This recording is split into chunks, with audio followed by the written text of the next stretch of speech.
ભગવાન શ્રી જગન્નાથજીની રથયાત્રા અન્વયે મહેંદી હરીફાઈ યોજાઈ હતી.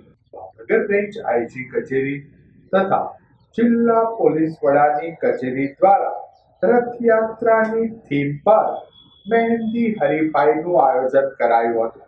રથયાત્રાની થીમ ઉપરાંત બ્રાઇડલ મહેંદી, અરેબિક, ઇન્ડો વેસ્ટર્ન મહેંદીની થીમ પર મહેંદી હરીફાઈ યોજાયેલ. મહેંદી હરીફાઈમાં હિન્દુ ઉપરાંત મુસ્લિમ સમાજની બહેનોએ બહોળી સંખ્યામાં ભાગ લીધો હતો.